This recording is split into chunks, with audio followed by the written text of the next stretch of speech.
not going to be able to carry this load for much longer.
Yeah, I'm just remembering I had my mic off.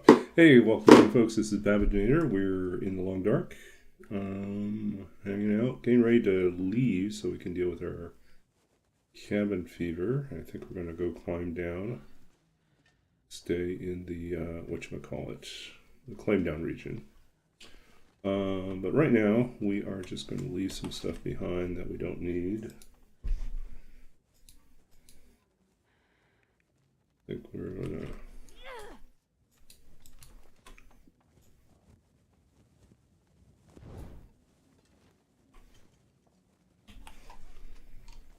see, what don't we need here?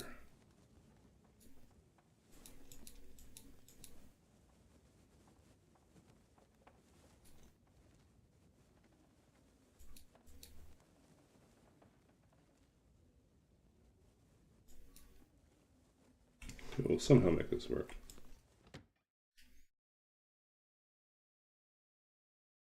I'm not sure I can carry much more.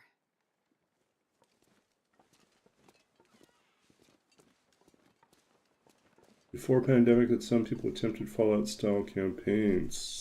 Frostpunk Dungeoneer on duty. Yeah, if you watched Jeremy on Black Magic Craft, I think it is. Yeah, so on YouTube, he does terrain crafting for D&D and role-playing games in general. He kind of migrated over to Frostpunk.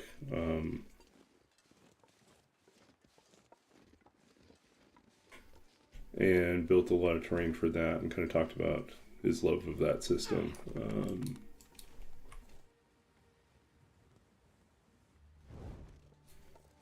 But yeah, I haven't played in it or played the computer version, so...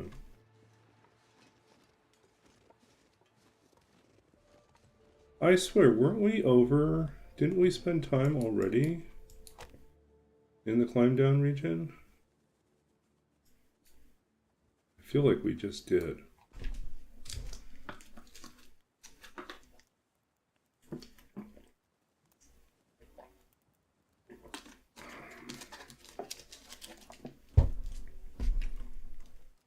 Oh, we came back and we got cabin fever again.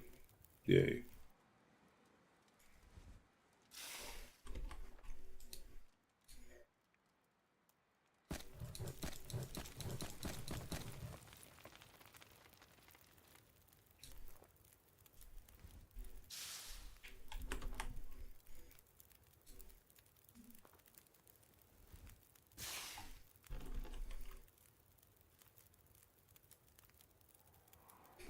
Yeah, it's like that's one downside of this is I'm like a lot less vigilant about tracking my movements.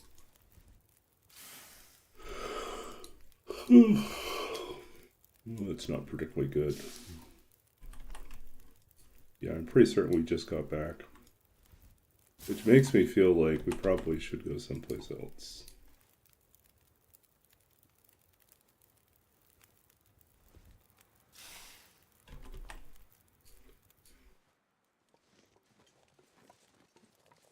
I mean, is there anything to hunt? Maybe we should try to hunt something instead.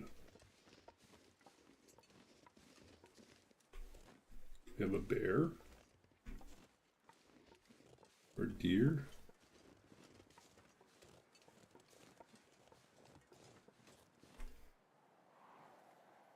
Looks like a deer.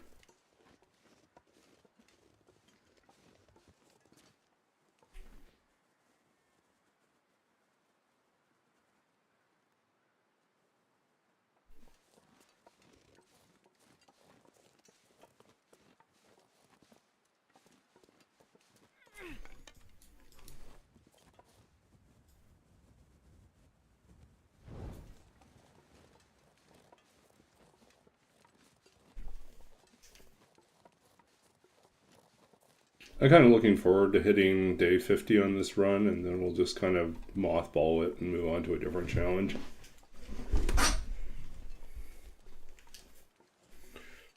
Cool. Today was one of those days which started off strong. Like, I was pretty productive in the morning, and then like noon hit, and I was just so, I don't know, I just got really, really sleepy.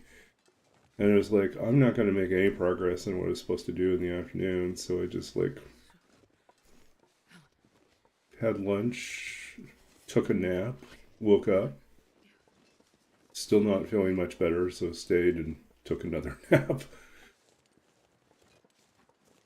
Then I got an email from one of the researchers I'm working with, and they said, "Yeah, you haven't sent me this one thing that I was waiting on." I was like, "Yeah, I know. Tomorrow morning, I'll get it done." There are bones in there, so we should get a bear spawning at some point, right?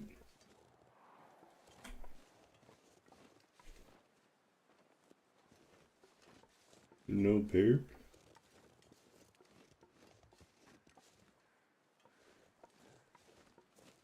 Doesn't want to show up?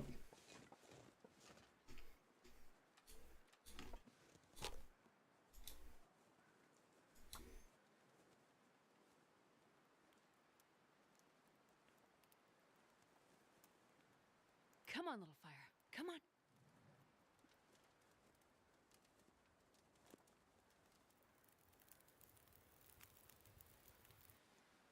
Perfect.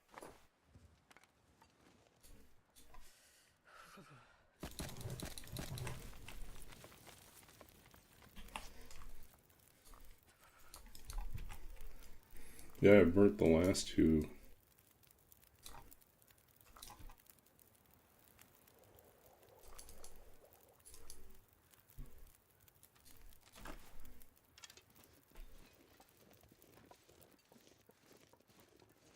Oh, we really should get those,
Gotta warm up somehow.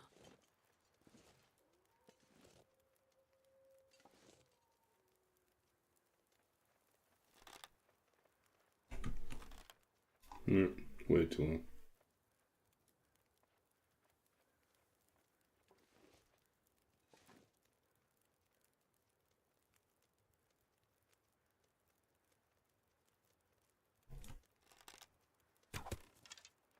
Which is short.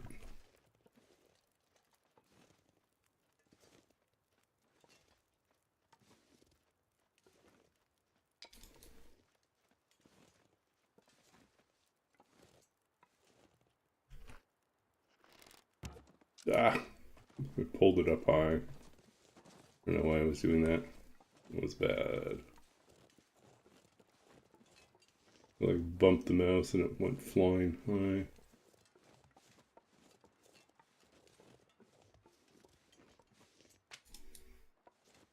The good news is he's moving closer to the fire, right?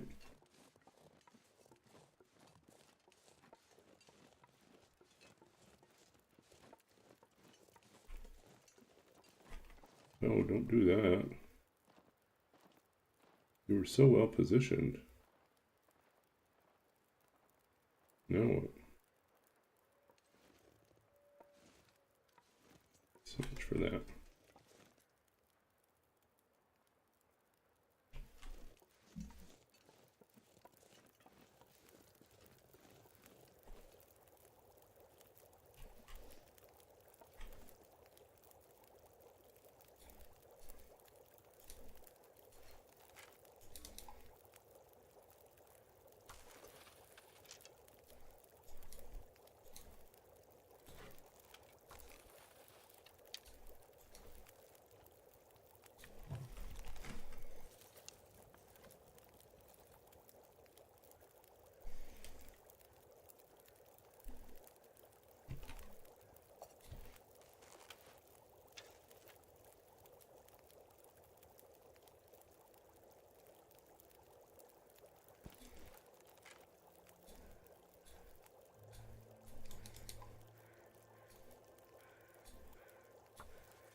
You got swamped the first half of your shift. Did it at least get better on the second half then?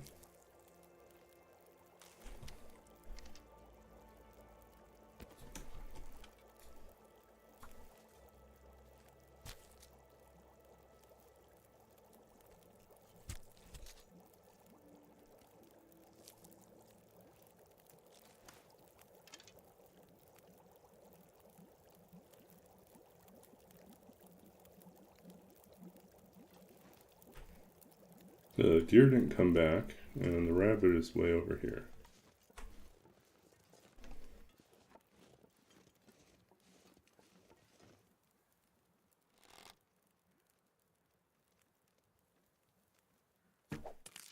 Oh no! Broke the arrow.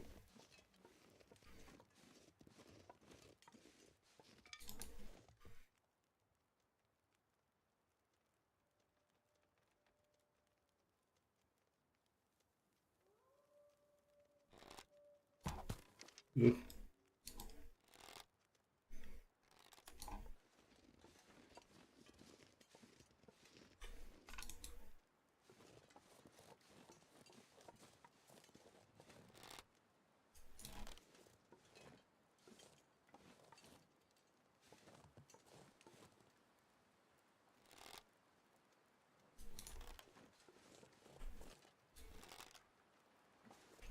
Just moving the wrong way.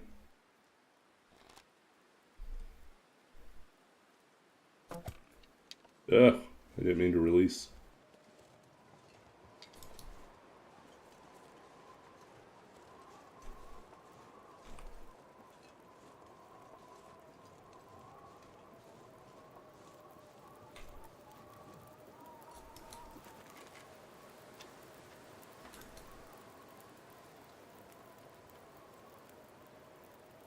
So much for that.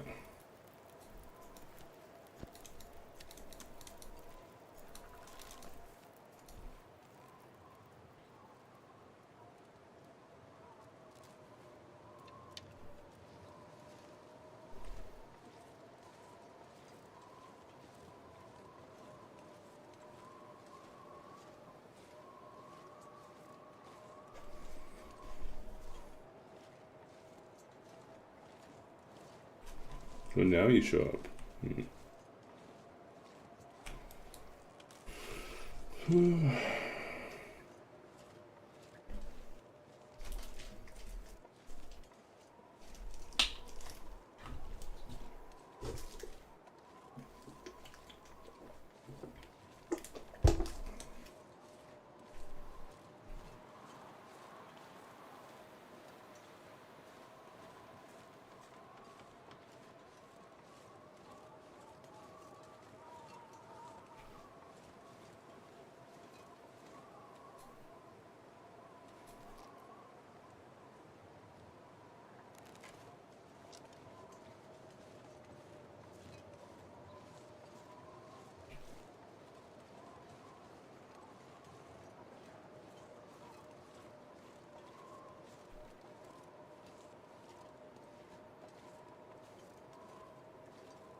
Uh-oh.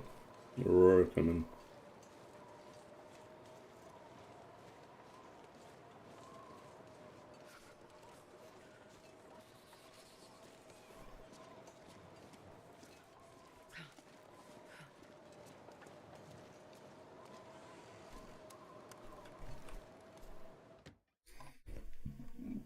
Wonder if I can drop any of this gear.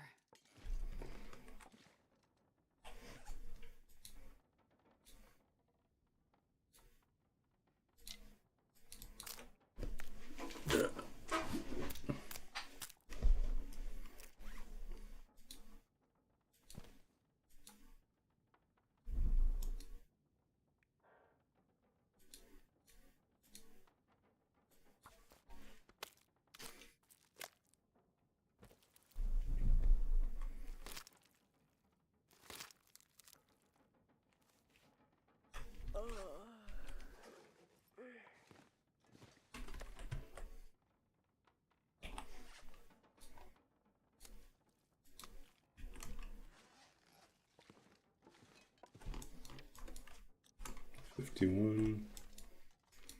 Hmm.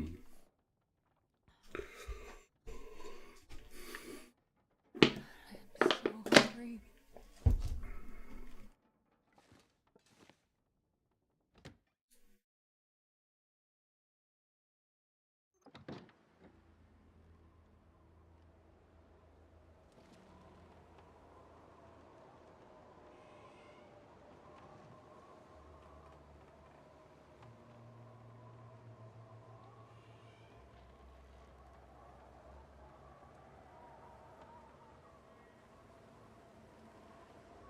All This right. pack is getting kind of heavy. Oh, we could probably cook up things here for a little bit.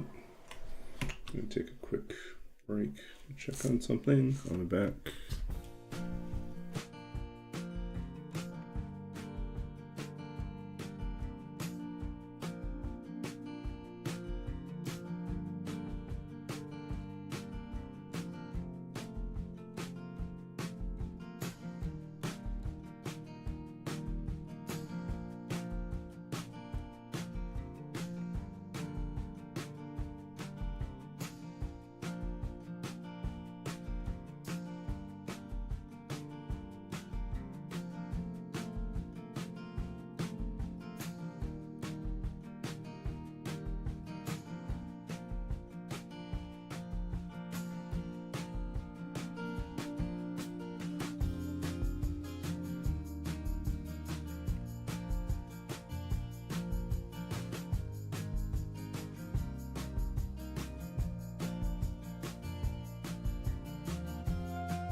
Okay, I'm back.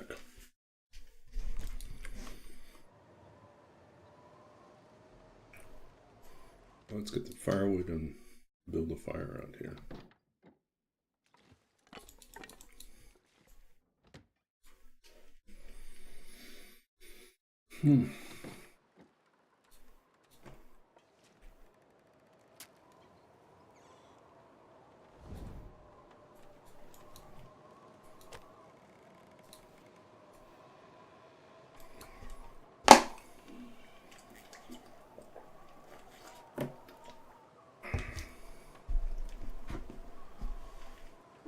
Come on, little fire.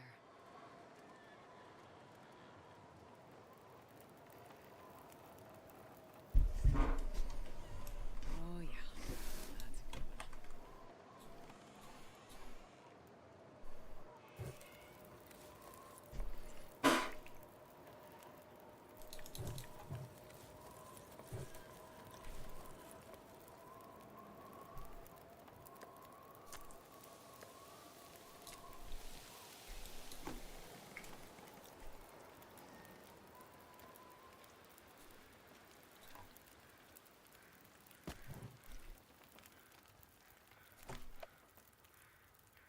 And positive. I'm not sure I can carry much more.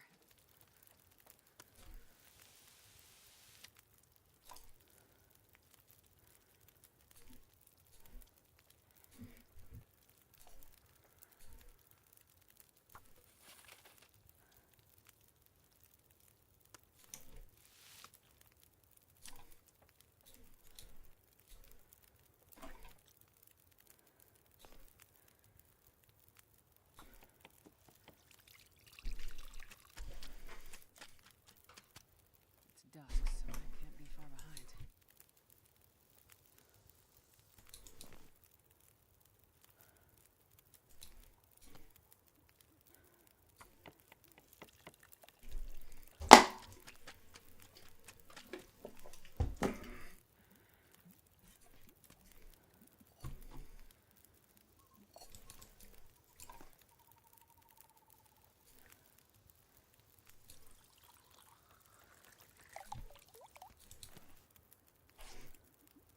Okay, how are we doing? Water 3. Okay. We can also drop this and get this cooked.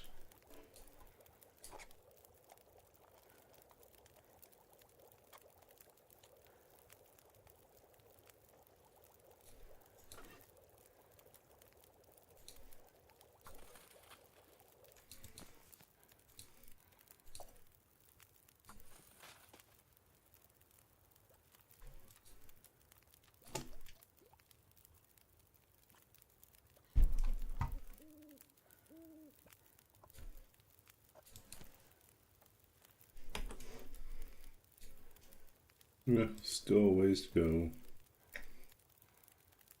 Mending's getting closer. Archery's still a long way.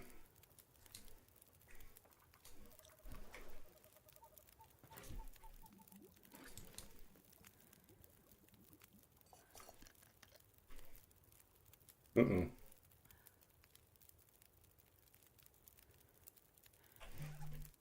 Okay, apparently I didn't accidentally drink bad water.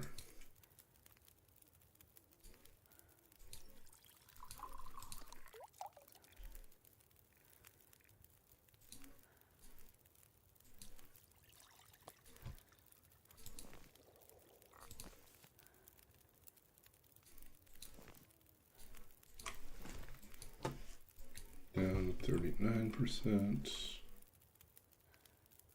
Should we just stay out here a little bit longer? Maybe we should.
2.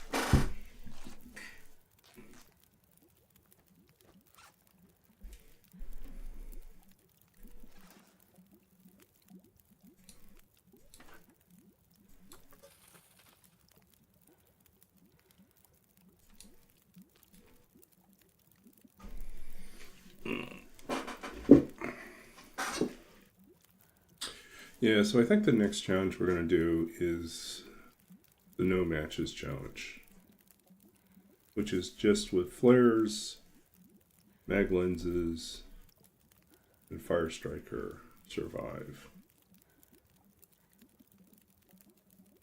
You can have fire, but you can only start it in one of those ways. We'll probably punish ourselves with a few runs of that, and then maybe we'll go back to roll with it. Maybe I'll be ready for roll with it.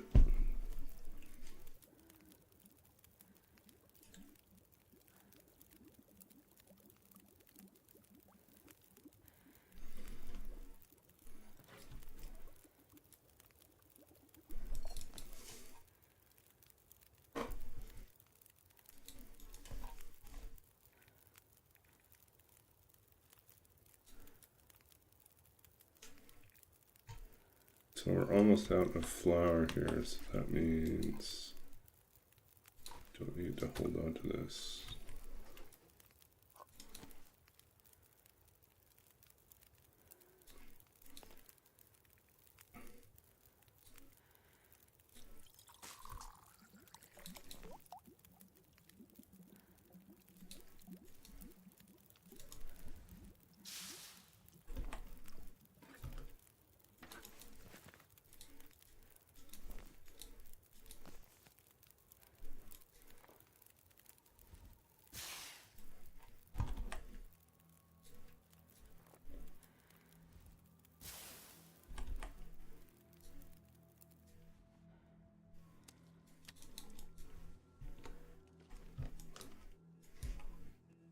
$19.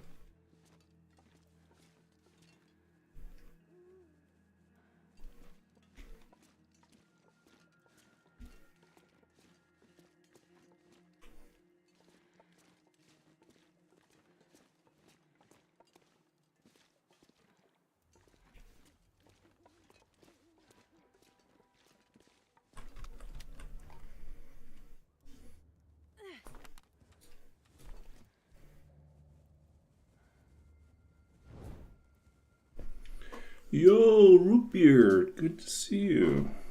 It's been a while. Thanks for dropping in.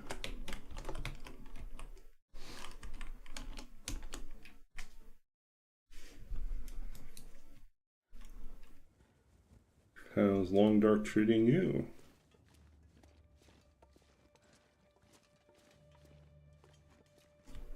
We're on the tail end of our cabin fever.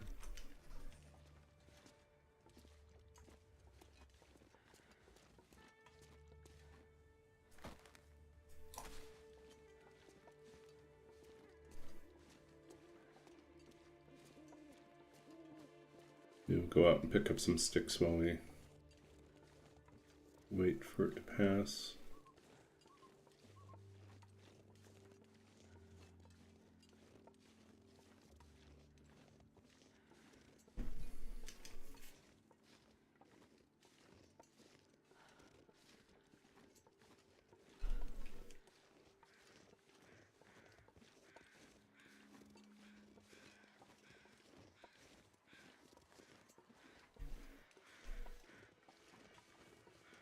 And here comes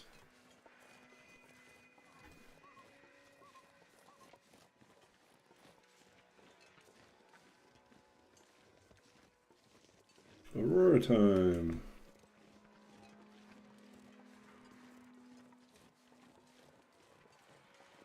Oh, look, there's a row of saplings up here.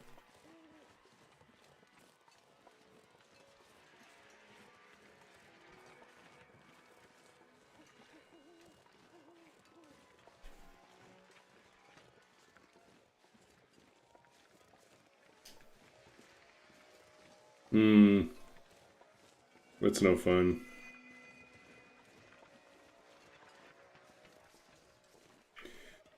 Is this still the problem with your connection? Connection speed's not good enough for the desktop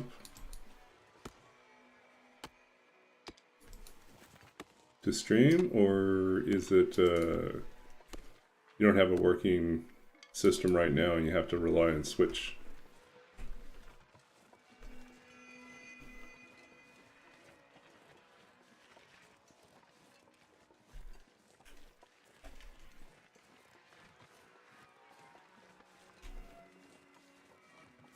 But yeah, the crashes would be annoying.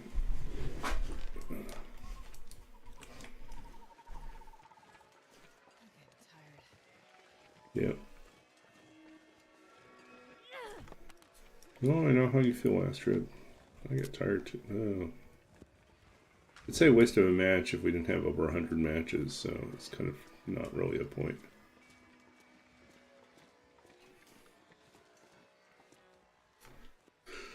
Oh.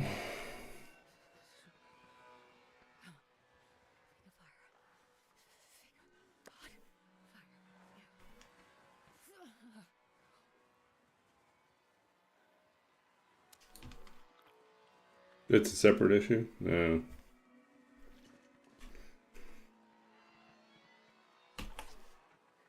Fingers feel numb.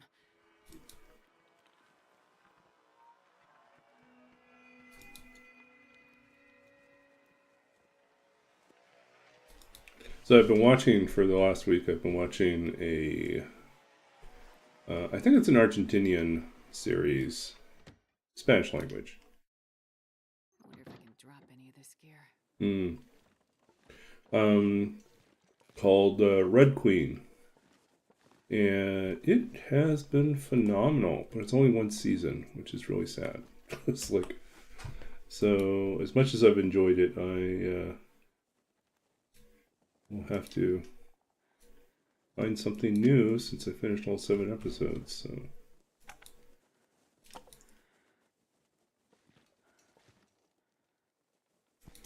Ooh, these are cured now.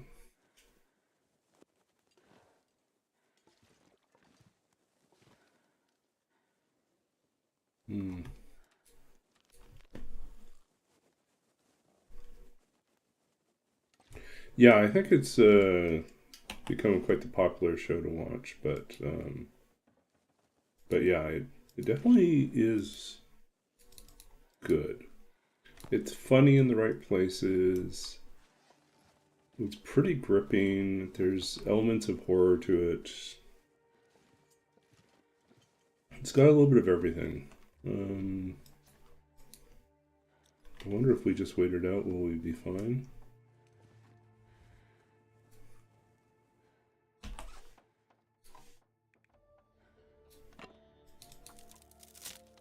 Yeah.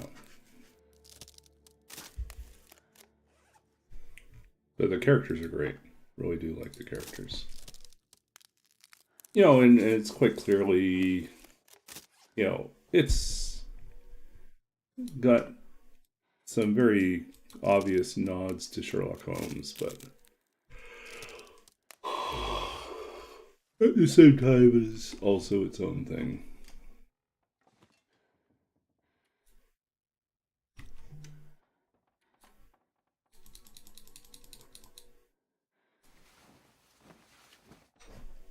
I wish I had Disney Plus.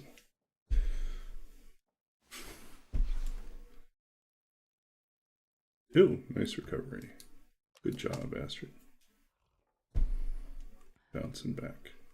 Okay, let's see. Man, I could eat anything. We got replacement. Okay, we got guts too somewhere.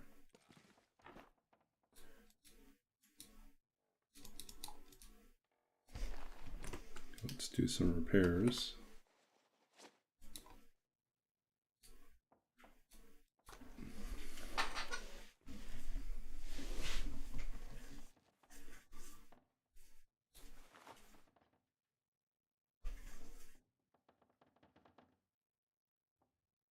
It's not bad.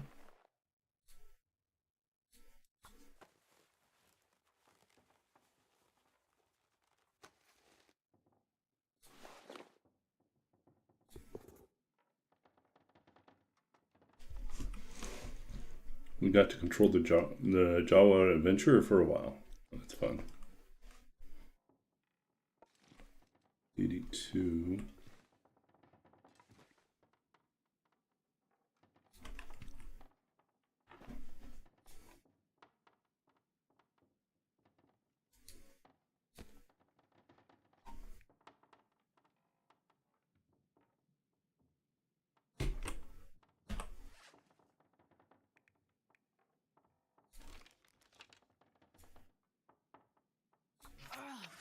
Starving.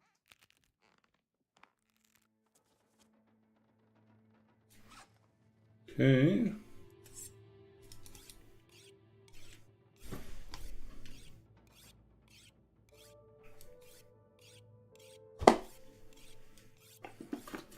Damn it. So hungry. Oh no.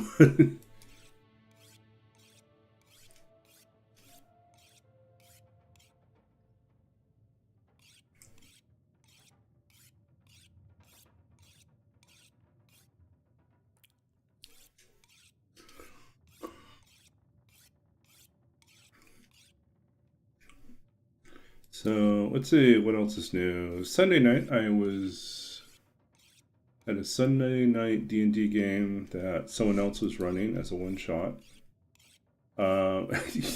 He totally underestimated how efficient we would be.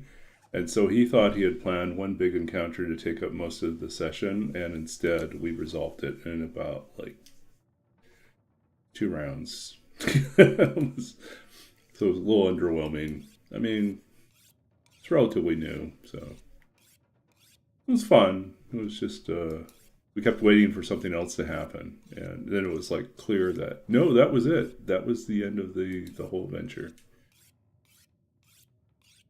There was no intermediary steps. There was nothing else to do.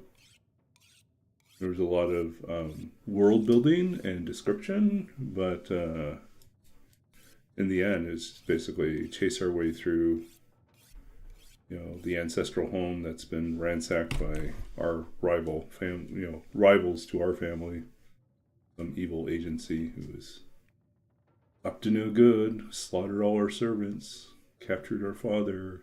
We're all siblings in this particular one shot. And we get there, and then we just have to do battle with, what apparently was the final boss. Well, it's basically two people and their undead creature. So, but yeah, we plowed through that. So we're letting someone else. We're kind of taking turns. I'm taking a little vacation. Well, one of our group is away for a few weeks, so we decided we'd kind of let other people take a stab at DMing.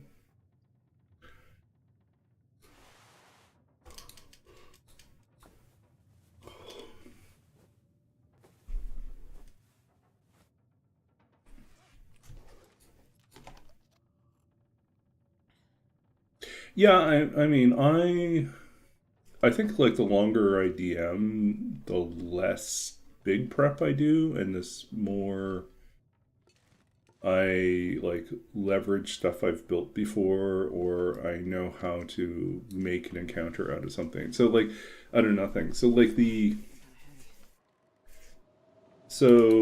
Friday night game, and I was telling Roller about this.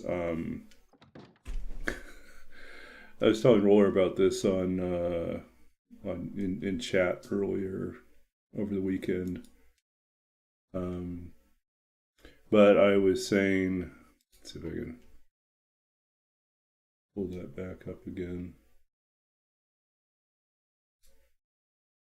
so I don't have to. It was a good synopsis. So yeah, I told Roller, I said, every week for the last few weeks, I've been dropping some groundbreaking, world-shattering revelation,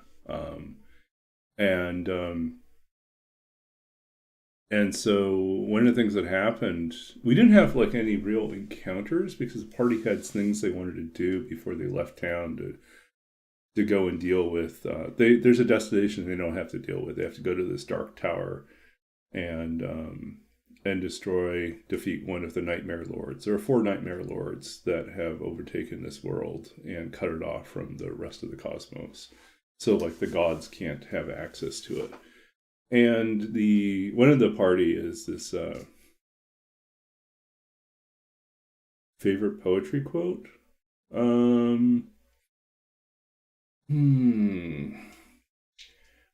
Honestly, it's the last line. One of my favorite poetry quotes is the last line. There's a couple last lines I really like. So one is from Philip Levine's 12 years before, my father was cigarette 12 years before the Nazis could break his heart. So Philip Levine's last line for that poem is, how utterly silent the piano. And it seems like such a strange thing to be hung up on, but it's because the whole, like at the very beginning of this poem, there's mention of this piano. As he's describing, he's reconstructing the scene from memory of his father when he was younger. And there's a newspaper in the room, and the newspaper has an image of Hindenburg, like the German military officer in pre-World War II.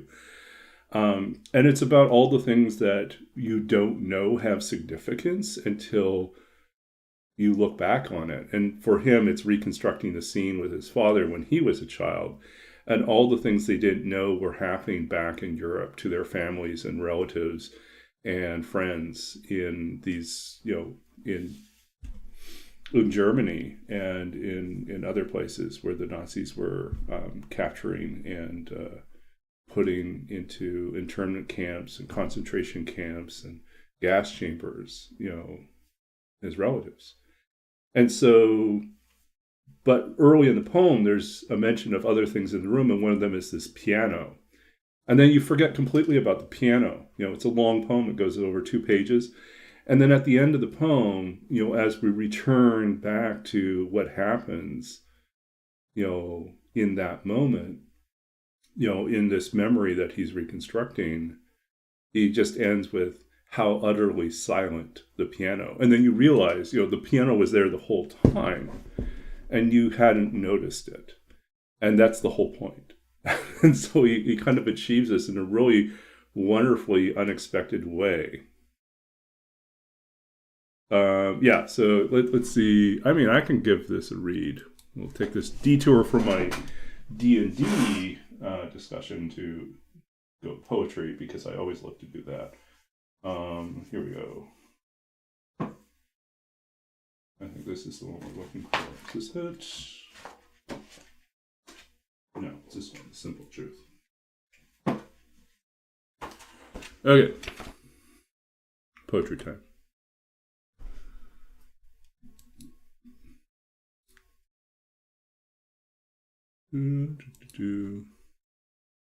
Yeah. Poetry time. Okay, so I'm going to read from, this is Philip Levine's book, The Simple Truth, published by Alfred A. Knopf in 1994.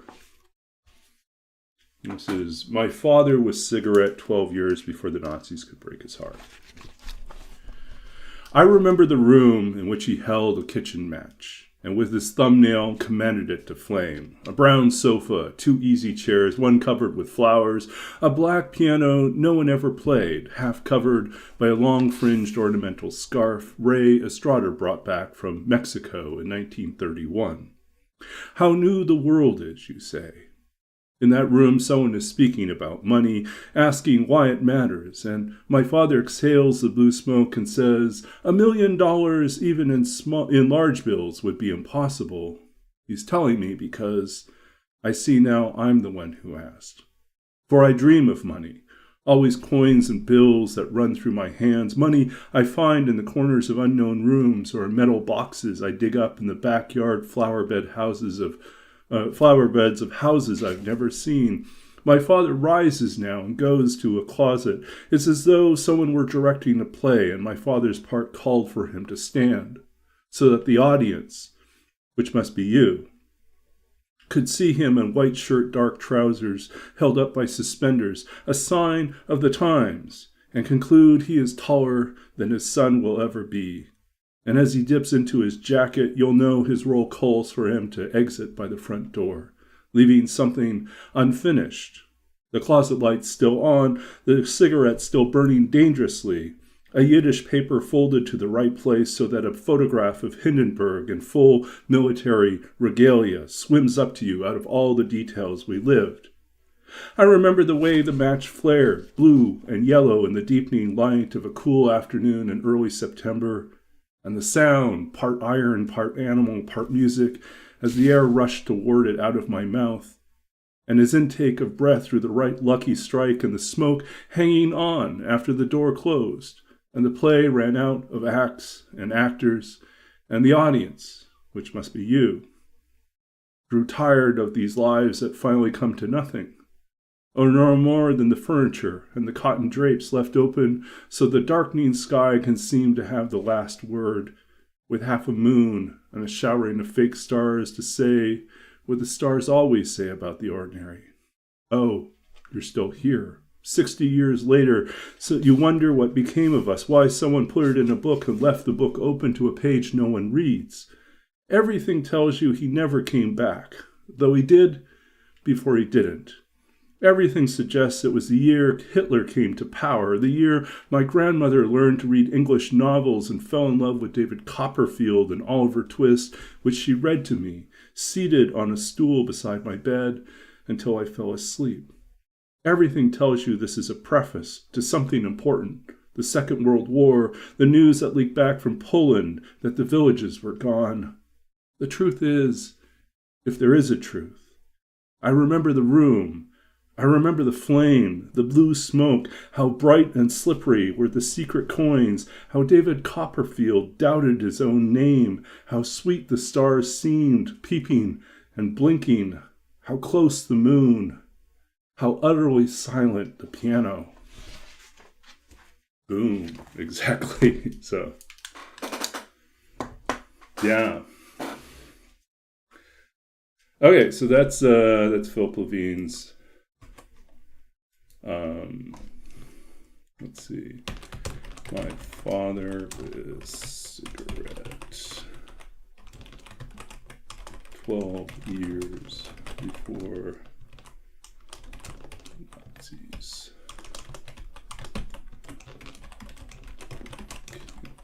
Heart.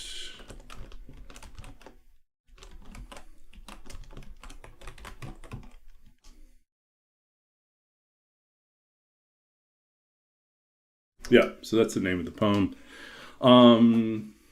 Yeah, you could Google that and you might be able to find a few.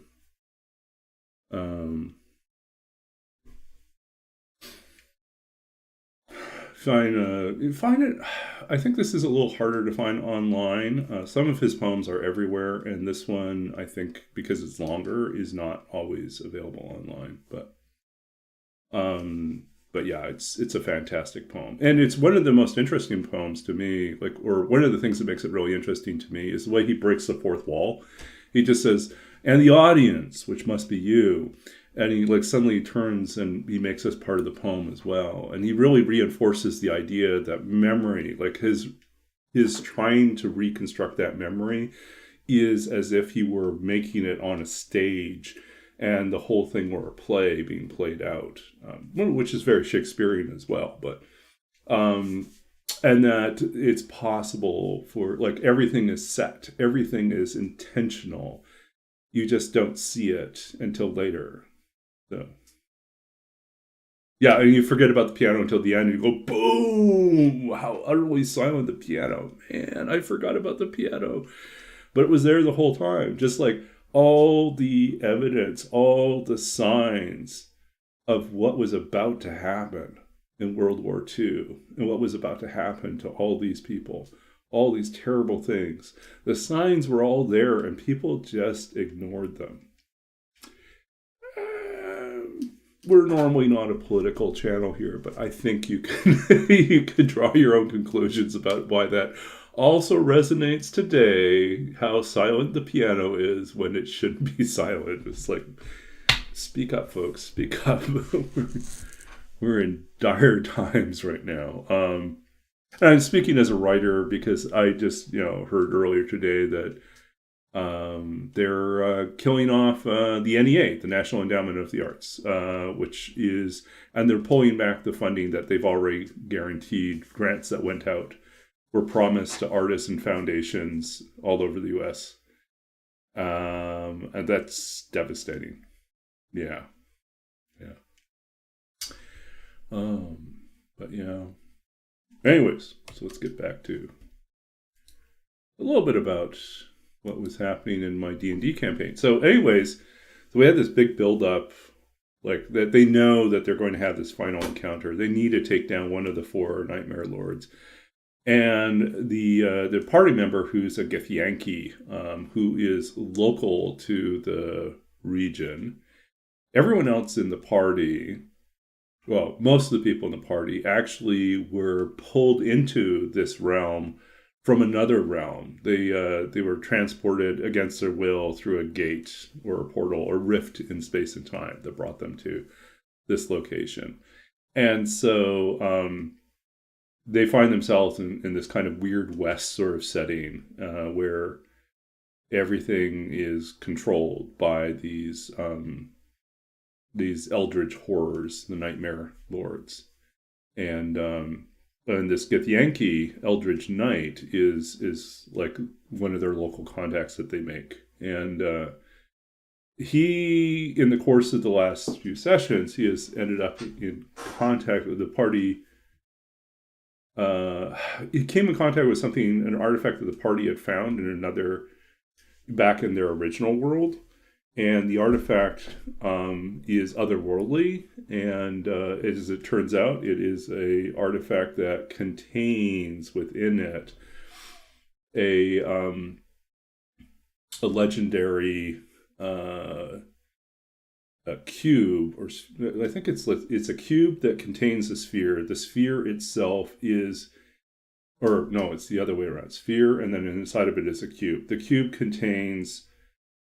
It is a repository of arcane knowledge. It is somehow compressed down to this tiny cube, and he ends up coming in contact with the being that inhabits that cube, and so he has this moment of connection where he is transported in his mind inside of the cube, and he has this conversation with the librarian.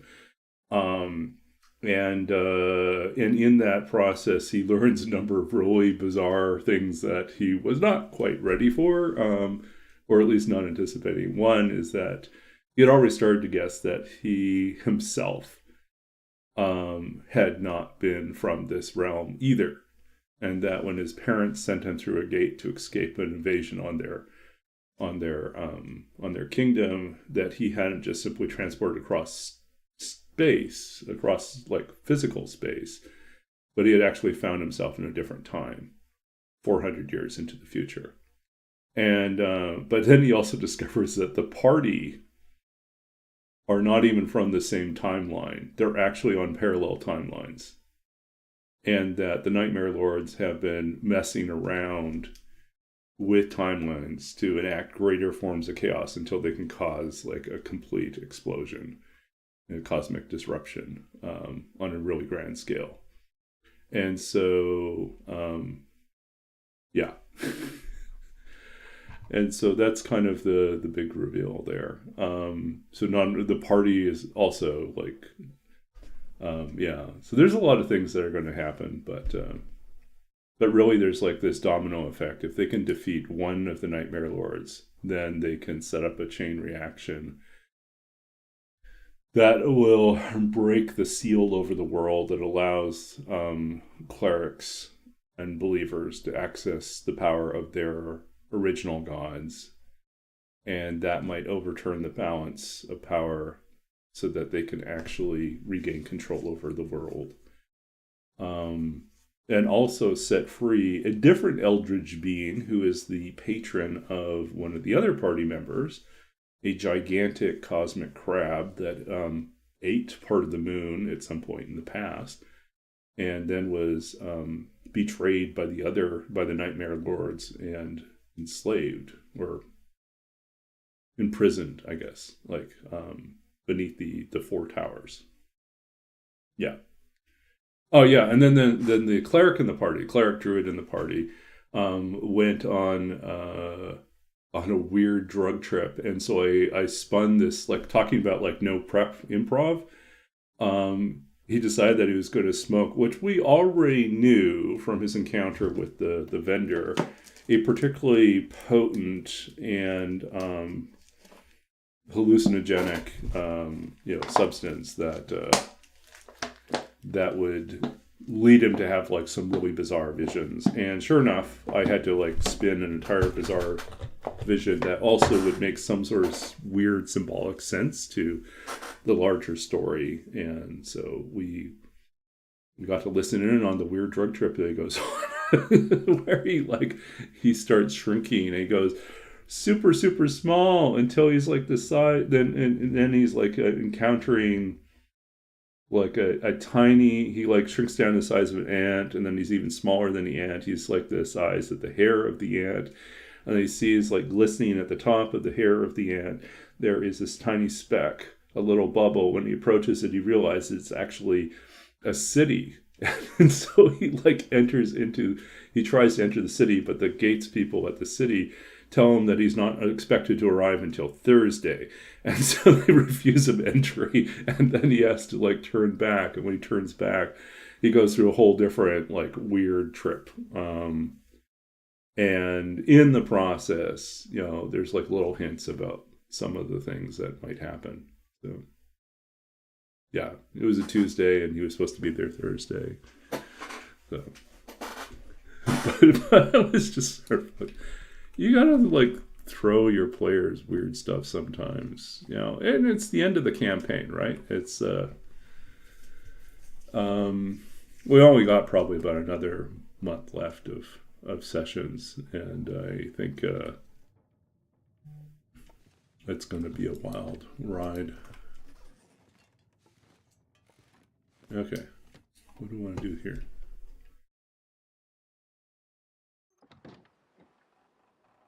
We want it not to be blizzardy. That's what we want.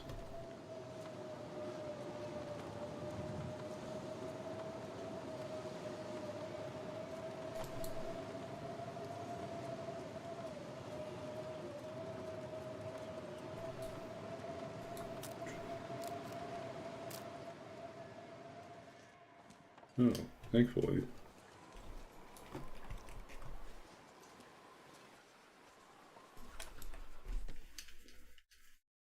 Yeah, so. Cold is making my head feel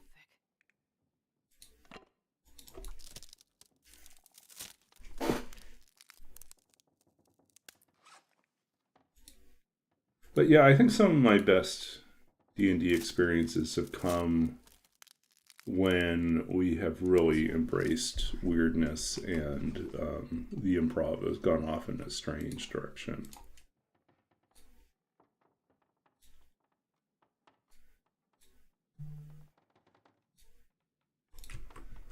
Now, we cannot forget,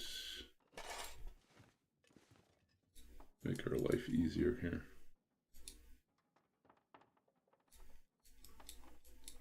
Make 3.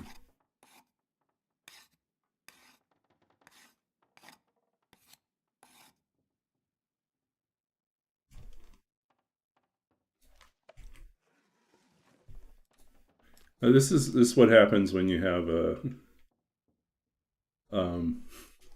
writer who's the DM. Is like, I'm a poet and a creative writer in general, and basically my bread and butter is teaching. Like I used to spend many years working as a creative writing coach and manuscript editor, and workshop facilitator. So I'd lead workshops on, generative writing and creative imagination. And so like I would that's a muscle that I've flexed a lot, that I've worked on a lot. And it's kind of fun. I don't think everyone is good at the beginning at doing that. I think some people are just naturally gifted and other people really have to work at it. And I think you can also get rusty and you can stop using it for a while and then you have to practice again. And that happens to me sometimes where it's like, and then not only that, I think it has to be combined with a confidence in your own ability to create a weird story that someone else is going to care about. Or a weird like description that someone else is going to care about. When I first started DMing, I sometimes did not have that confidence, and I didn't know if my players would trust me enough.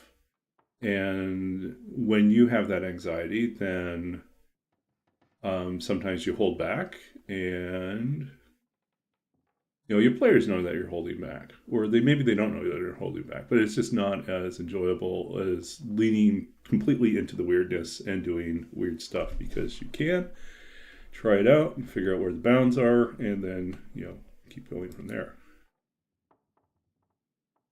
I think we're going to go ahead and eat like crazy bad stuff tonight.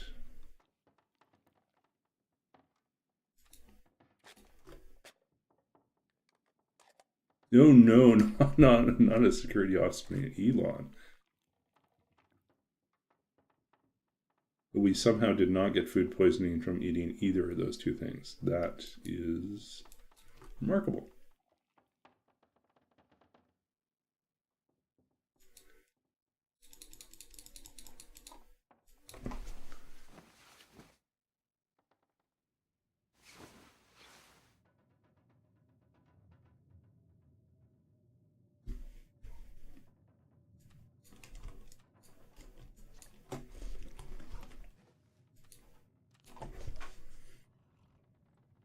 Got suspicious by the last episode when the surprise enemy took him hostage. You were determined to rescue for purposes of interrogation.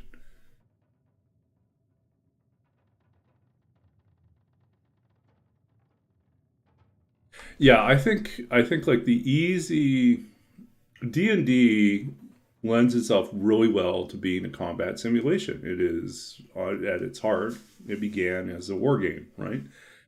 Learning to incorporate storytelling and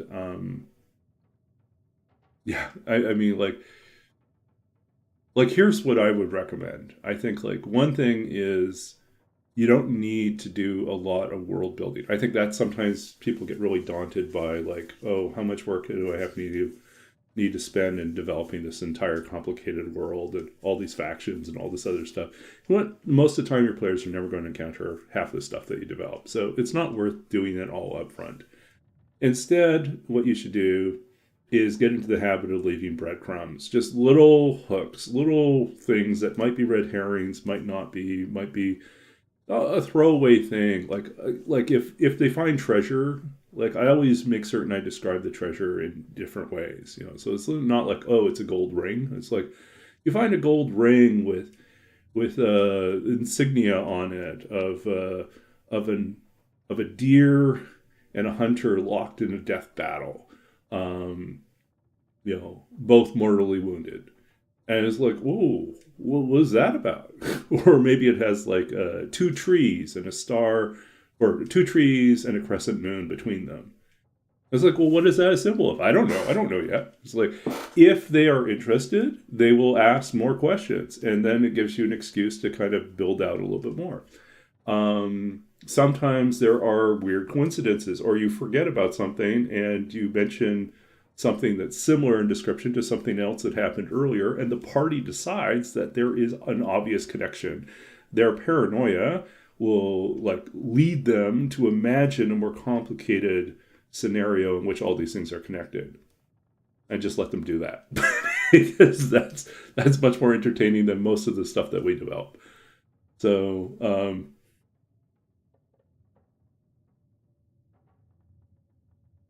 yeah, and I think like my YouTube channel is a little dated. I probably need to go back and remake them I think I want to recut the videos so that they're a little bit more succinct and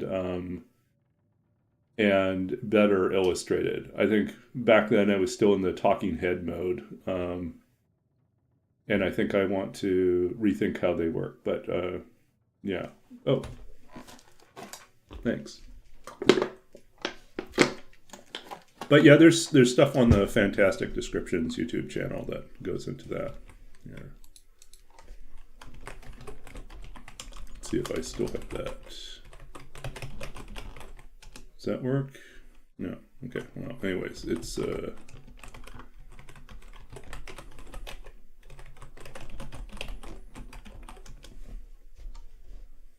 think that's still active.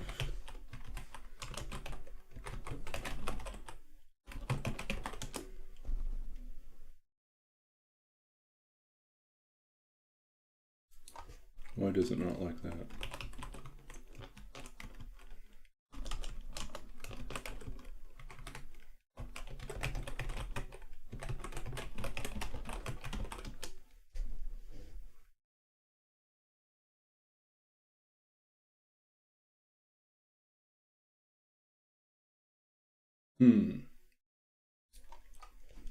I don't know, it's just Opera behaving weirdly.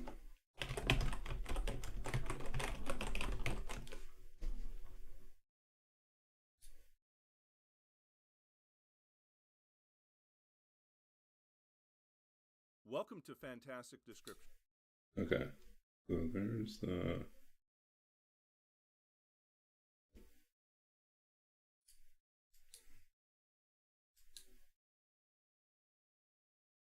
I have to go and see if there's something going on with the main link.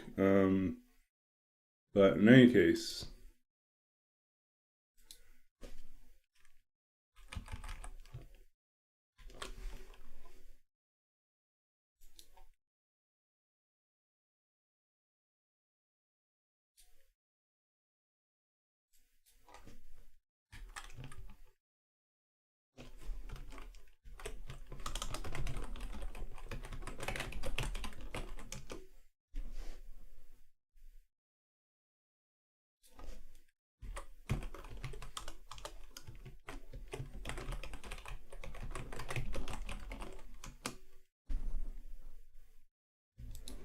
No, that works. Welcome to Fantastic Descriptions.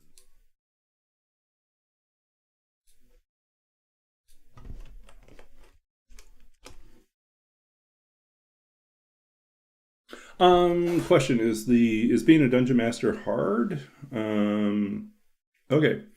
If you've been a long time player, it is an adjustment, but it gives you some grounding at least. You're familiar with the game and the rules. I would say a couple things are really nice right now. I feel like before there wasn't a lot of support for people wanting to DM. Now there's a ton of stuff that's been done over the last 10 years in terms of YouTube channels that give great tutorials like how to be a great GM.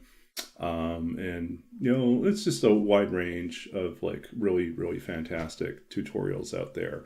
But more than that, I would say like, you know, the 5.5, the 2024 handbook for the Dungeons Master's Guide is a huge step forward in terms of actually providing new DMs with concrete, actionable advice on how to become a good DM. Without kind of being like, well, you're just moving from one edition to another edition. You already know how to DM. Or the goal of being a DM is to develop this really big, complicated dungeon system or this really complicated system of kingdoms. And it's like, you know what? No. It's like all that work, all that world building. And, you know, I'd say like the key is really you need a starting point, which is probably a village. You need to have 2 or 3 potential allies within that village, or at least people that you would go see, like merchants and maybe someone who's in charge and someone who's a good quest giver. And then you need to have some form of antagonist, something that is a challenge that is emerging. Most importantly, thinking about like how to get your D&D campaign started is making certain that there is a reason why every character has chosen, like, why are they out there in the world and not at home, right? It's like, what caused them to leave home? Why do they need to work together with other people? And you have to think about those things, like, in terms of building the adventure and building the campaign, is like, make certain there's motivation that goes beyond just simple curiosity. Curiosity is fine, but it may not be enough to keep the party together. Usually, each person has a reason why they've chosen. They may not discuss it, they may not communicate it to others, but you need to give them enough hooks or enough ideas about why they might want to choose to adventure with other people. Yeah. I also love to have at least one NPC that the party has grown to hate. And they may not even be a villain. They're just like annoying in some way. But it's a touchstone for the party. So I have a recurring character NPC in a lot of my campaigns. Discount Pete, who is a figure. He is a very well-known fence, which goes against everything that you should be as a fence. But Discount Pete runs a shop in which everything in the shop is of dubious origin and questionable function. And so, like, he'll have a barrel of wands that are all labeled 50% off, and it's not the price. It's actually their ability. So, like, 50% off wands mean that 50% of the time, the wand does not do as intended. Other things are like magical defects. So, like, they're shoddy secondhand or shoddy, cut. How can I put this? Crappy knockoff magic items. So you get a wand of furball instead of wand of fireball. You get a robe of useless things. And you get, what else was there? Just a wide variety. Like, I'll usually brainstorm a whole bunch of things. And just like keep adding to the inventory. And he always speaks with a kind of this New Jersey accent, it's basically, if you're familiar with the Ring of the Grammarian, where you can change one letter in something, like in a spell. This is basically what happens if this knockoff factory keeps producing things that are slightly wrong, or sometimes significantly wrong. It's like a bag of folding, where everything you put into the bag is pulled out, folded neatly. So you like put in like freshly, you put in like a shirt that's all wrinkled, you pull it out, it's neatly pressed and folded. You put in a sword, it comes back folded in thirds. It's like, this is not what you wanted. So bag of folding. One of my favorites is a ring of fishes. So every time you think it's a ring of wishes, but it always turns it into something fish related instead.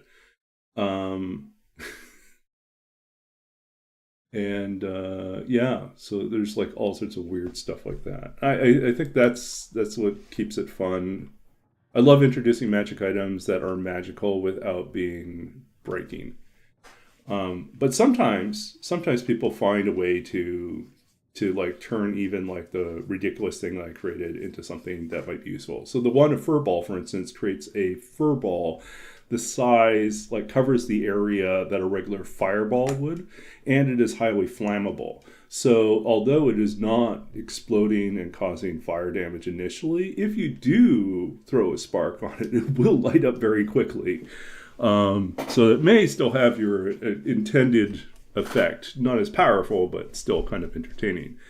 The bag of infinite cheeses, for instance, basically it's ICAST triple. The bag of infinite cheeses has, every time you reach in the bag, you pull out a different cheese, and there's a whole table for randomly generating cheeses.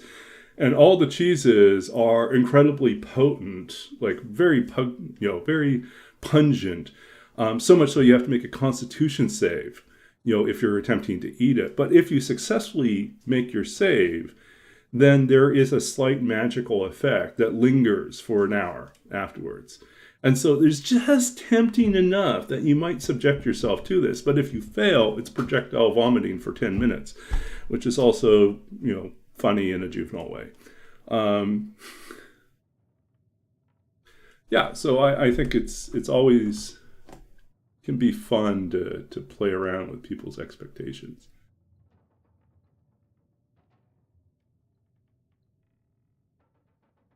Okay, where's my water bottle? Okay.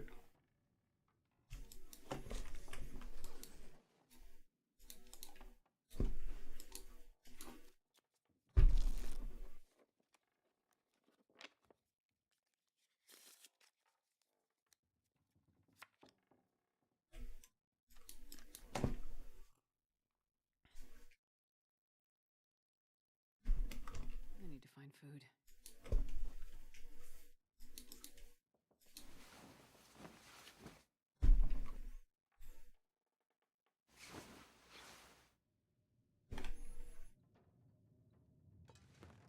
I think the longest campaign I ever ran was see if I can find a link for that. I did a summary post for every session, and it ran for what was it, 72 sessions. And then the pandemic. Then I moved to Canada, and then the pandemic happened, and then and at that point I hadn't figured out how to run an online campaign in a satisfying way. So we kind of mothballed it because everyone was busy, or they were kind of burned out. So, but it was a really great campaign, and so if you ever want to read my exploits of doing party exploits for a campaign, that's so this is Sanctuary 5e was the initial campaign, and I actually keep using this world,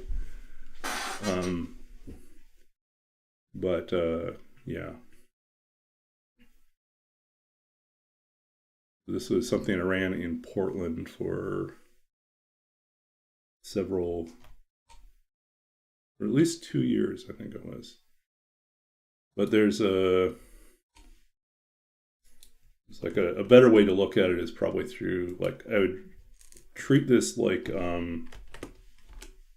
that's actually a little bit better. The episode list kind of breaks it down by seasons.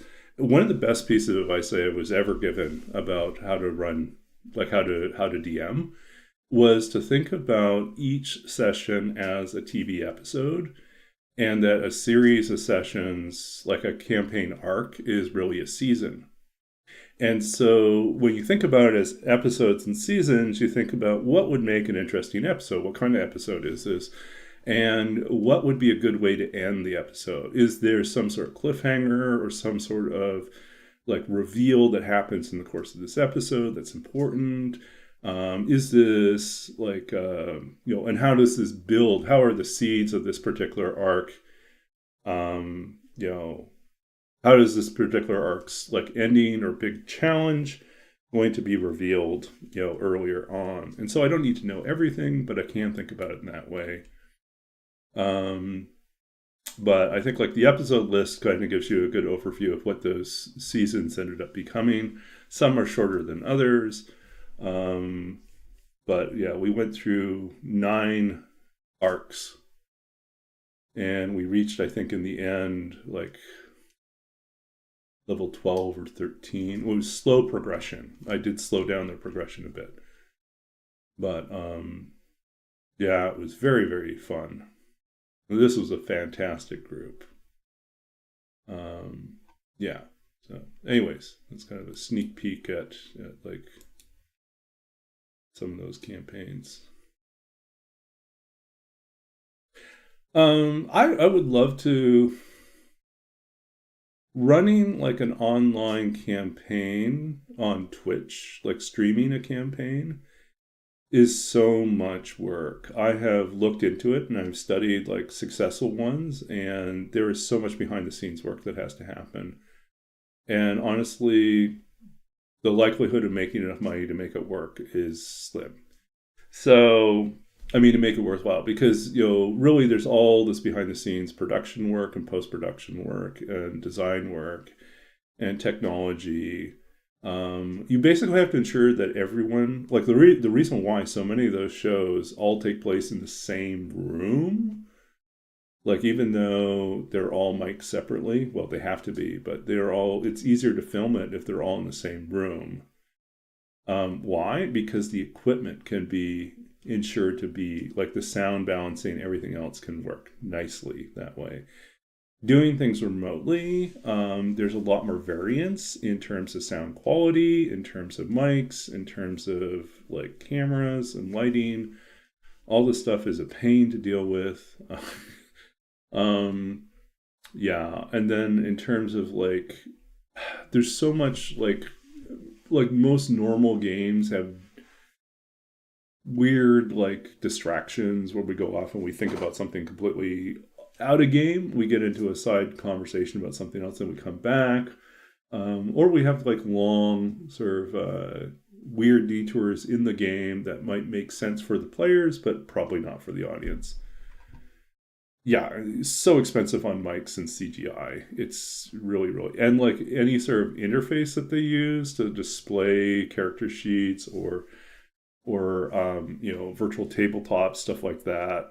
It's all moving parts that are prone to breaking and get complicated to maintain. So when I ran online campaigns during the pandemic, I actually ran them all with D&D Beyond and Discord and no cams. We were voice only, and no virtual tabletop. I would just describe things. I had a map in front of me, which I sometimes would, like that digital version of the map, I would cut up, and I might, post to Discord like the room layout if it was important. But a lot of times it was sufficient to be able to have the map in front of me and be able to describe things in relative distances, and also accept the fact that they don't need to be like exact. Like I just need to say you're adjacent to the enemy, or you're not far away, you're within close range, or you're you're further away but still within long range, right? And then people will get funny about like, how they want to roll. Like some people insist on rolling their own dice, some people want to use the virtual dice.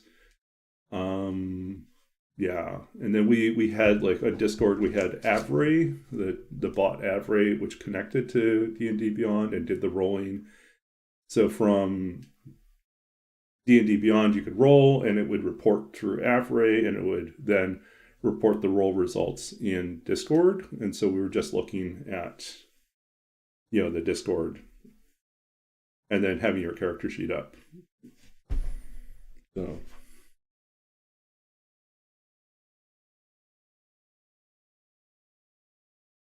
Oh, that's so insane, 100K.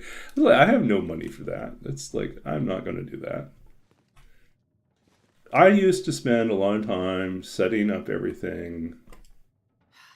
Like when I first started doing online campaigns, and I used to like make all these maps and like figure out how I was going to do the, fog of war on them. And sometimes I did it with GIMP. Sometimes I tried some of the virtual tabletop systems like Roll20.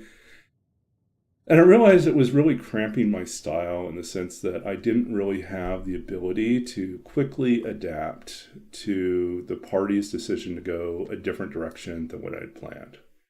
And so I didn't like the fact that I was always having to like feel like I was constrained to only having encounters where I had maps already planned out.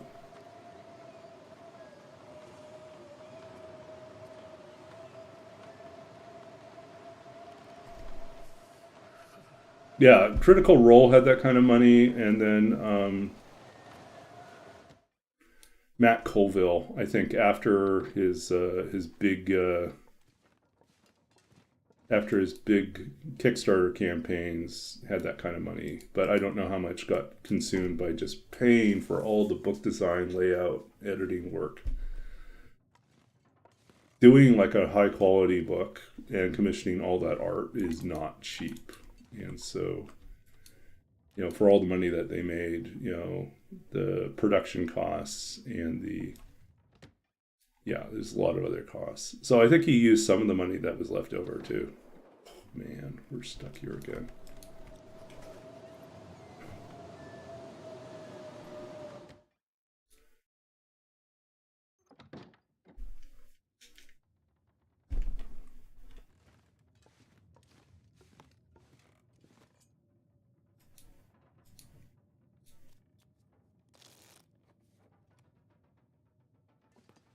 I'm good. 90%.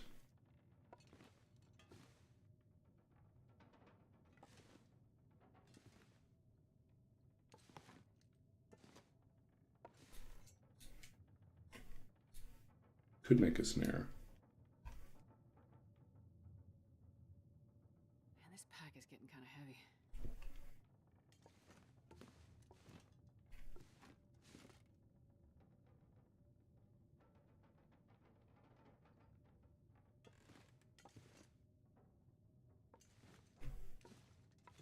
No, there's extra cloth here.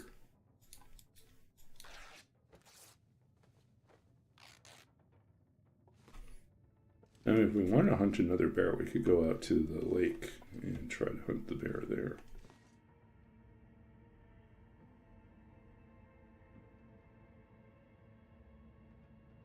Even wandering DM struggled with Batman-style private scene changes. Yeah, I was just...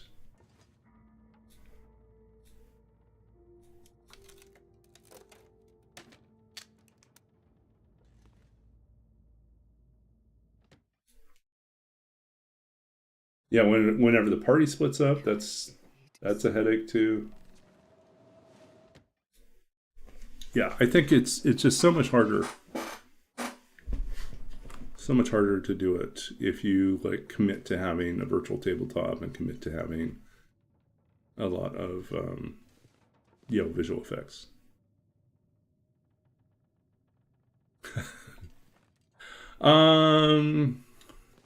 Yeah.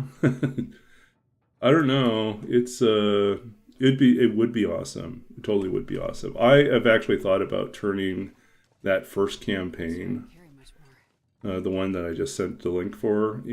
That first campaign I think would actually be a great fantasy series. Yeah, and I've talked to the players about it too from that campaign, and they said it would be okay if I fictionalize. Well, it's already fiction, but if I novelized it in some way, they would be fine with that. And it's been a few years now, so I think people's attachment to the characters has changed a little bit. It's not like it's so immediately. Oh, we just played that campaign. There are definitely like unresolved threads, things that wanted to get done that never happened because of the hate spending so much time in here, but there's nothing else to do.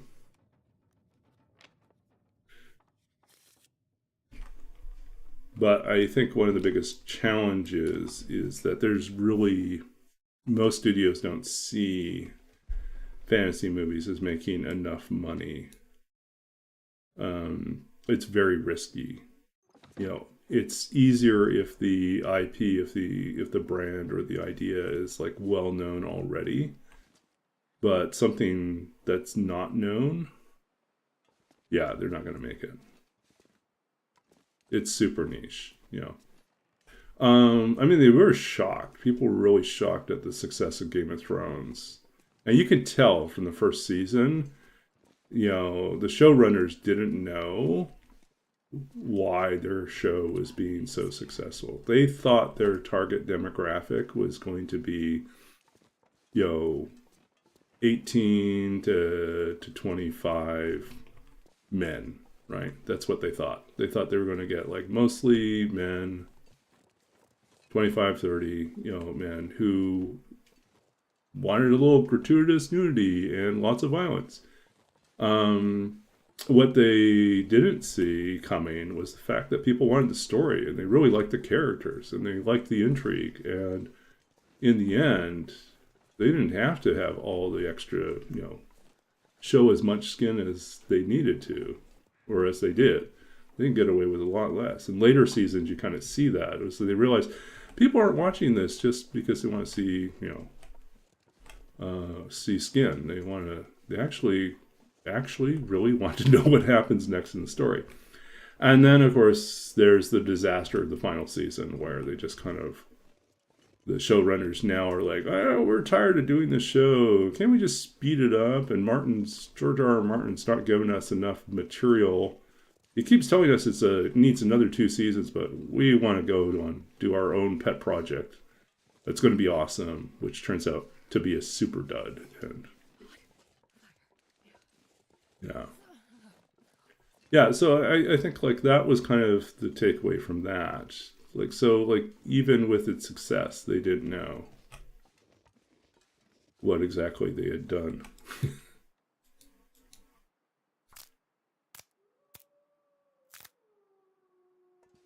Yeah, I mean, that's the thing. It's like they didn't see that Battlestar Galactica and Buffy, and there were some other shows that really had a lot of potential. I mean, Firefly, as much as I like Firefly had its flaws. I think chief among them is you have a universe, a multiverse in which so many people are speaking Chinese. There are no Chinese people. Why is that? That's weird. No one addresses that. The closest to Chinese people we get are Simon and River Tam. The last name kind of is a nod to the fact that they should be of Chinese descent, except for some reason they look very white still. I'm like, are you saying that the most populous country, or one of the 2 most populous countries in the world, ends up becoming so diluted that everyone looks white? It's like, that was so weird.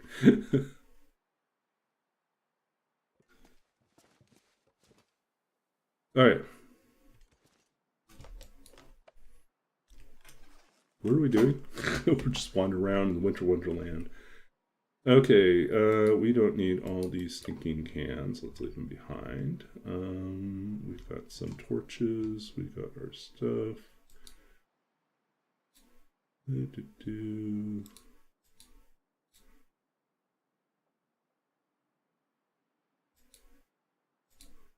Let's get this out of the way before it goes bad.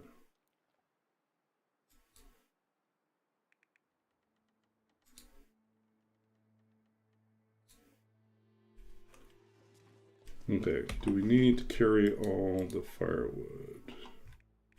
No.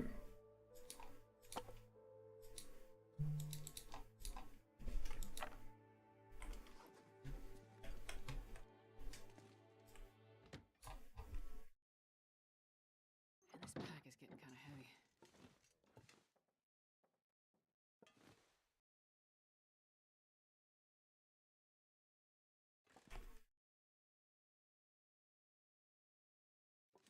Yeah, I mean, that's the thing, is like you don't know who your audience. I thought it was really funny. Okay, so sometimes the difference in audience becomes really clear. I did my MFA in creative writing at UC Riverside, and one of my classmates, one of the people that was in the program at the same time as me, was he was doing plays and I can't remember what else, probably fiction. But he was actually a very successful voice actor for anime and games, and has since gone on to become a director in that field. And so, yeah, so it's my friend Patrick Sites. And Patrick is, like, if you look up his IMDb, it's insane, like how many things he's worked on over the years. Let's see here. So I bring him up because the year that my first book came out, my first book is, I guess for those of you who are just new to this channel, I'm the author of 2 books of poetry. You can read more on my author's site. But when my first book of poetry came out, and it was called The Lost Country of Sight, that was way back in 2008. Patrick was at Anime Expo in LA doing a signing as well. So I was doing book signings and book launch and book readings and signings. And then Patrick was also, but I was also an anime fan, so I went to Anime Expo. And I was thinking about the difference in who was in line for Patrick versus who was in line for my events. So for my events, I would usually end up with other poets and a lot of women who were at the time like 15, 20, 30 years older than me, because they also happened to be a poetry reading public. A community, right? And so, but it was mostly older people, right? And then for Patrick had a line of teenagers and lots of girls, because of one of the characters that he voiced in Hetalia. He was the voice for Germany in Hetalia, if anyone remembers that anime. And people loved him. Girls loved that character. And so there was such a mad line of people waiting to get him to sign stuff for him. It's just, and I told Patrick afterwards, it's just like, this is such a contrast for the people that line up for my book events. It's just like, it's just so different. But, I mean, different audience, different genre.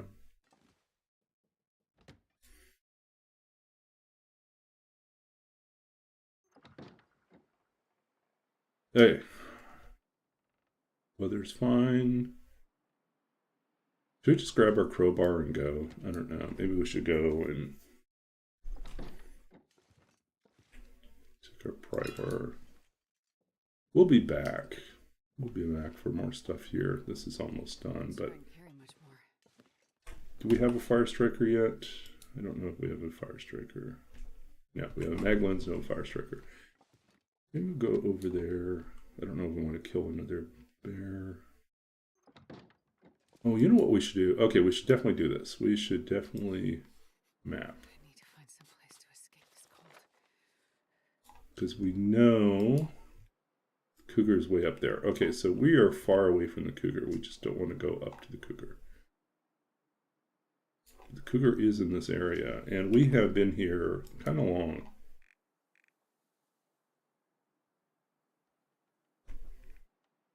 $15 days. We really need to plan our exit.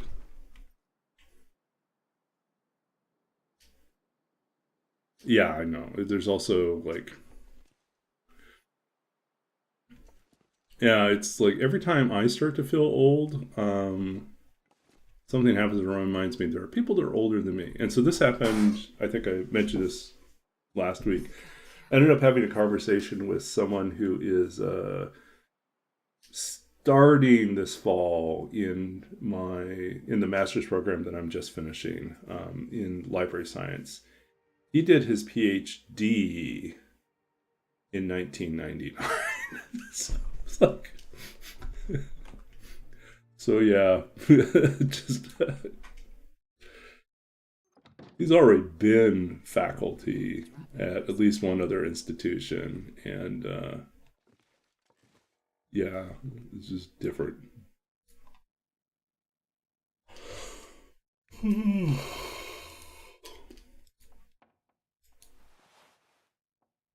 Oh no. It's that time of night where we get bothered by people. Go away, go away.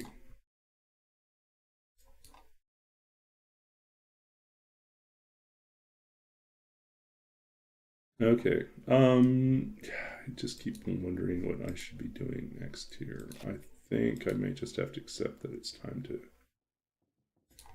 just take our stuff and go. And leave the guts. We got plenty of guts. We can take the hide.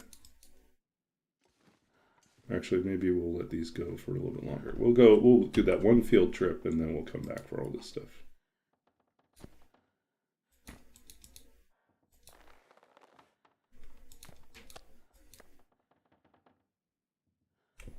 Okay.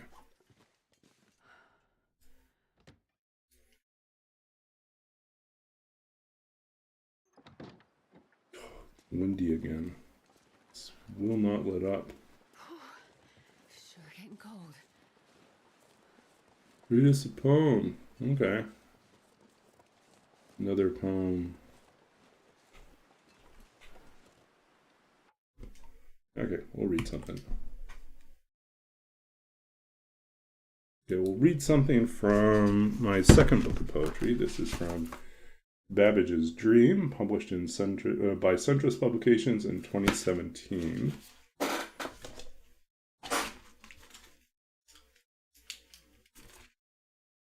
Okay, and we'll do, let's see, what makes sense for tonight.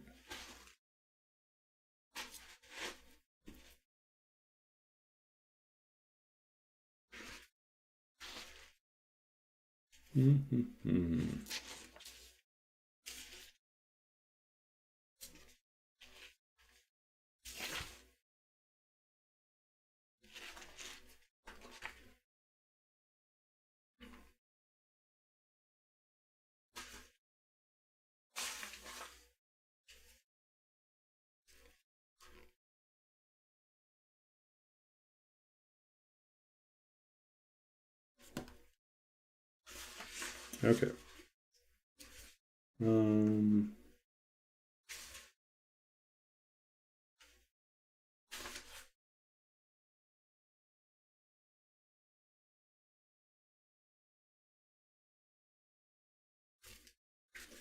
Okay, let's read this one. This is called Double. It's from a series of poems that takes their inspiration from terms, programming terms, variable types, things like that. I used to work as a computer games programmer many years ago. I also have a background in computer science in addition to creative writing. And so this is Double. Our faces pressed to the screen, the dull beat of numbers, day after day, the turn of the mechanical crank. The machine itself, another conundrum, a simulacrum formed of clay and metal, a dumb creature of no will but our own. How it sings into the dimmest hours of night, a silence as resonant as the wail of a distant train that only you can hear, your ears keen to the sound. Outside our windows, the moon is a crucible of light, the air full of dark awakenings, the first stirrings of a thing reaching for a name, the veil between us thin as a mirrored shield. In the glass, a shadow, a twin. At this hour, who can tell the difference between one face and another? Thing and thing maker, we are what we are, the two of us pulling together to form a single passage through the dark, the stars above us spilling over with their old stories of light and nothingness. Whatever we had to say to the mind within is gone now, turned into a gesture, a little ghost, a secret we share like blood, or a cancer that passes unnoticed until it writes the body anew. Oh, when I missed the part where it's like when I wrap up, which probably not for another 15 minutes or so. So I guess it is almost 2 hours. Okay. So yeah, so double is inspired by the variable type double, which is represents a double length integer. So really, really big number. At the same time, it is playing off of double in terms of like our double, our twin, or the mirror image of ourselves. In this case, the mirror becomes the computer screen in which the programmer and the machine, or the intelligence behind the machine, looks back. And so the machine itself is another conundrum, another puzzle, a simulacrum. It's something built to resemble something else, formed of clay and metal, a dumb creature of no will but our own. It's something Babbage actually says. Charles Babbage, 19th century mathematician who designed, partially built, but never finished what would have been the first computer, says that, like, basically that the machine can only do what we tell it to do. Its limit is our ability to, it can only perform the instructions we give it, right?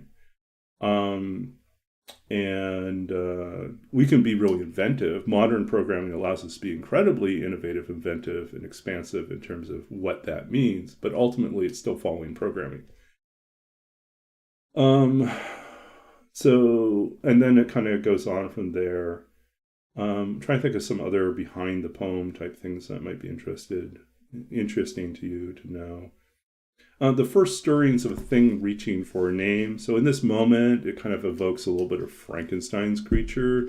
It also, the veil between us thin as a mirrored shield, is simultaneously a nod towards, in the New Testament, Paul famously says that,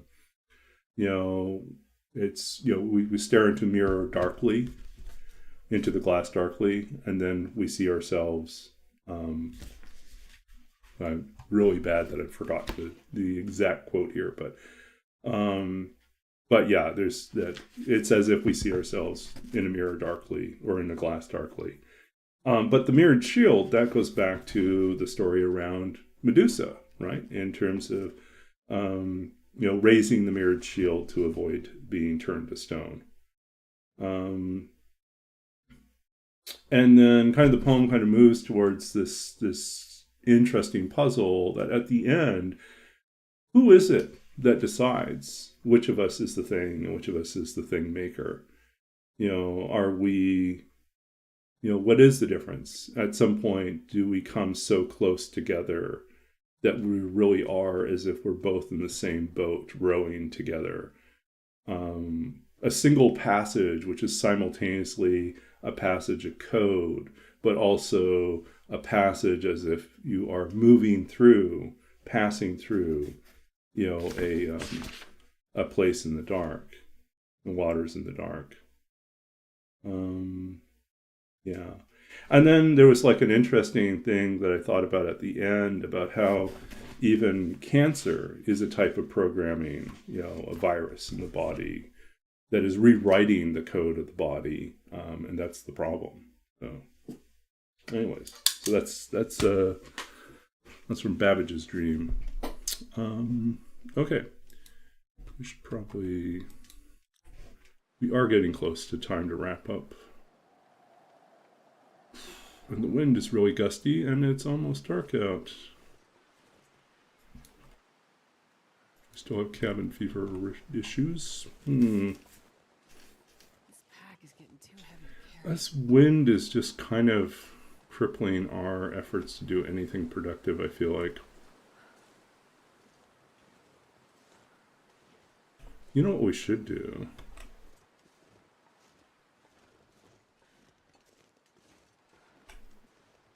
Maybe it's time to plan our escape to Forlorn Muskeg. Maybe that's what we should do. Maybe we should forget going to the pond and we should just go.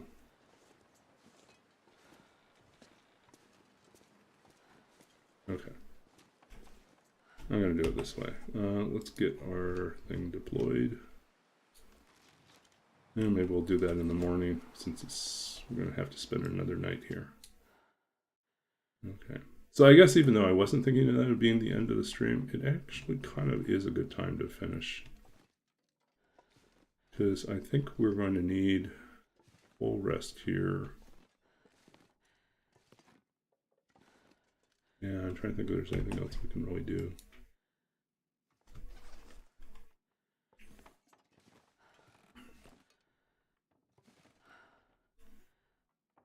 could break more stuff. 91.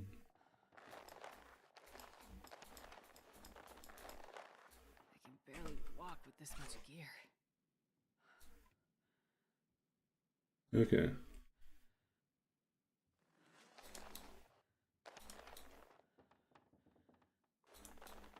We have all the deer. Oh, that's because I dumped it all here. That was kind of silly of me.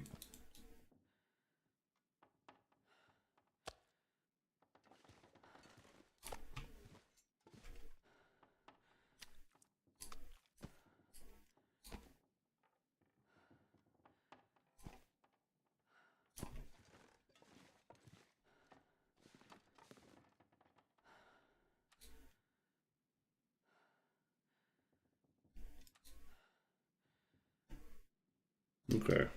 Oh, I've never been so hungry in my life. I mean, should we just start making the snare?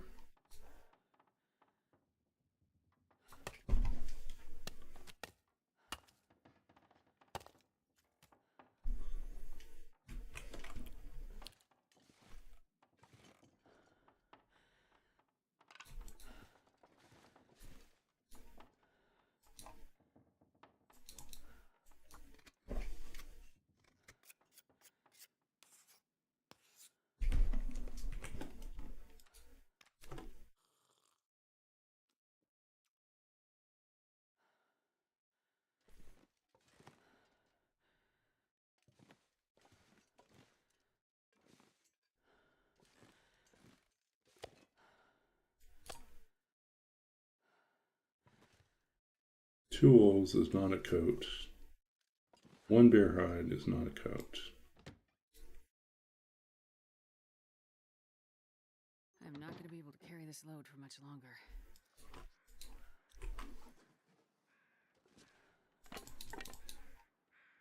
Okay, we need to boil some more water. Let's do that.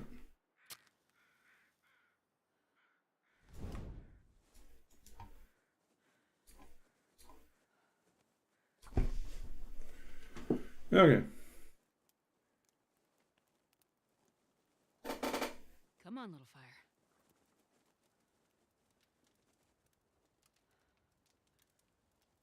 You know who one of my favorite people is for doing D&D storytelling? What's his name? I have to look this up for a second.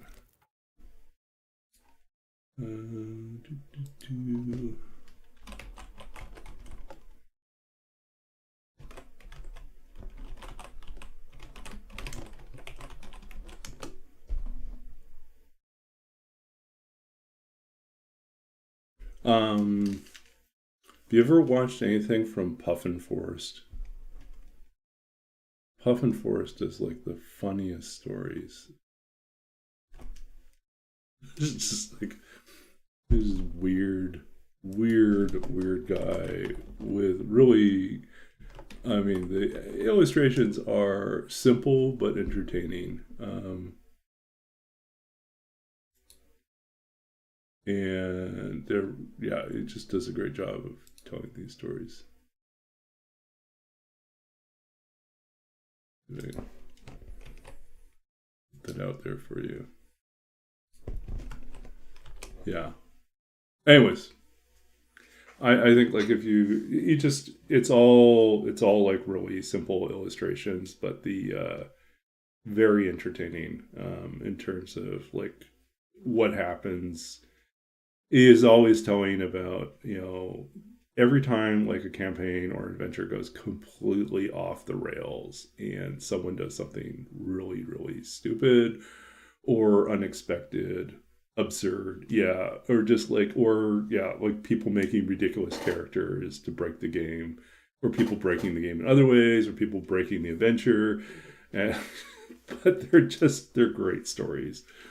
It's been a while since I've listened to any of them, but I recommend him as being like a really funny D&D storyteller.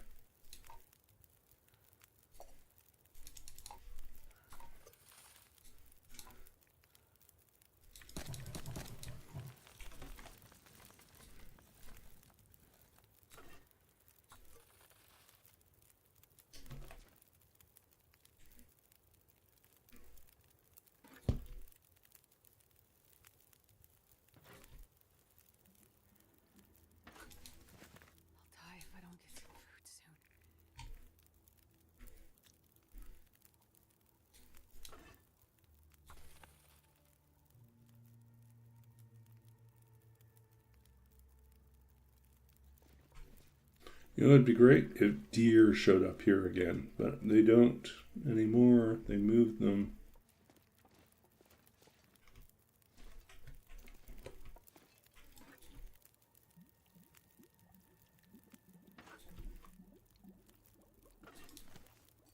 This pack is getting too heavy to carry. The sun is setting. It's gonna get a lot colder soon.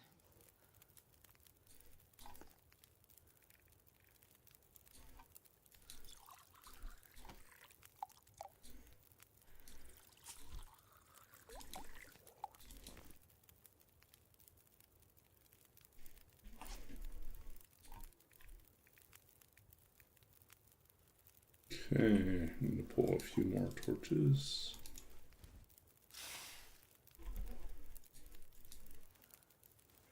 Not that one.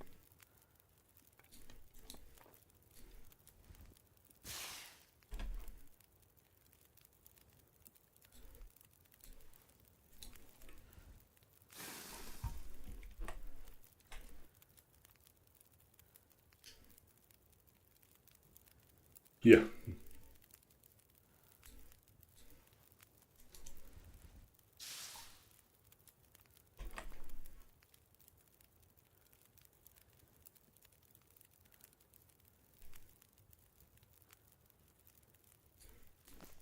Okay, grab our stuff here.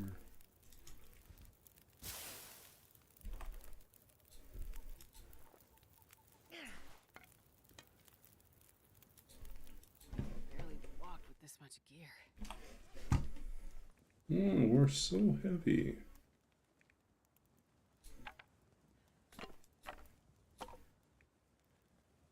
Good enough.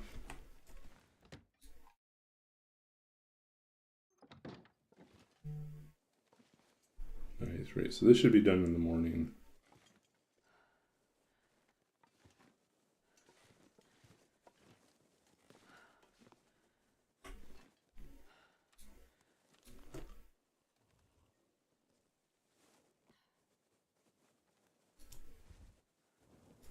Because we're eating our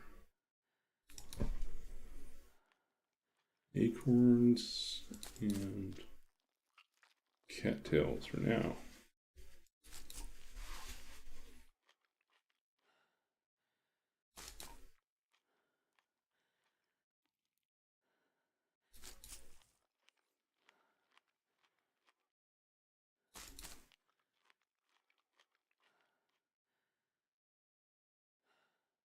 Yeah.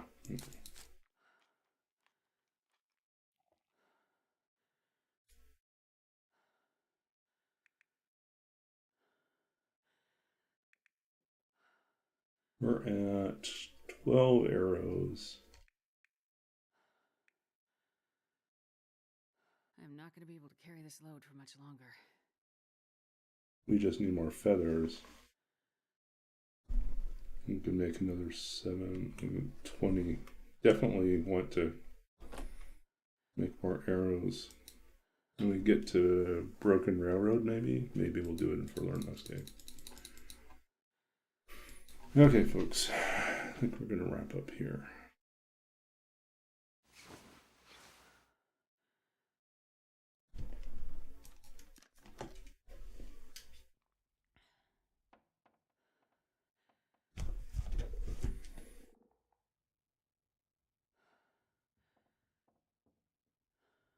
Okay.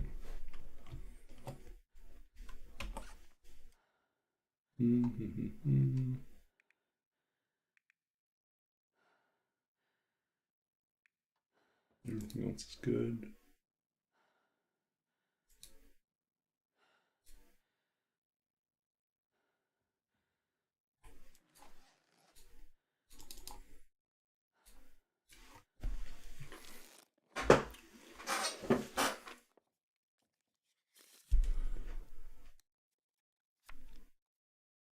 So, I'm starving. one of the things I do think is a bit of a challenge for DMs that do improv a lot and make a lot of stuff up is record keeping, because sometimes you forget to write down things, and the party remembers and you don't remember, and now you've got to make it all work. I try to keep notes, but they're kind of haphazard. I just kind of do Google Docs and make notes as I go. But some things like the complicated, like many layered, almost Inception style, like dream sequence that or drug trip that the one character goes on, I made all that up. I remember bits and pieces of it. I don't think I could recreate it.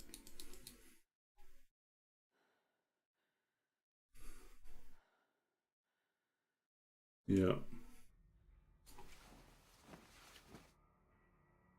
So it makes me wonder sometimes, should I record things? That's the advantage of streaming, is like you do end up with a copy of the session.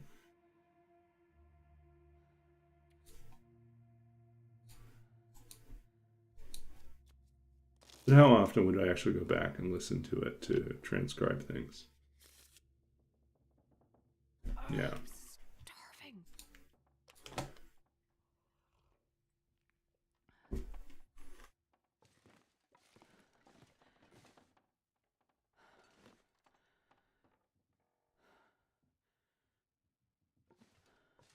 Yeah, I try to incentivize, people to do the recaps. But, I mean, sometimes if I had more time and energy, I would actually just write up recaps after every session. Pack is getting too heavy to carry. Okay, well, it looks nice. We'll pick this up next time. We are on day 39. It's not a terribly exciting 2 days. Wow. It took us 2 days to get this far. Oh, well. Will be more exciting next time. I think we are going to go to Forlorn Muskeg just to get out of here before the cougar starts hunting us. So,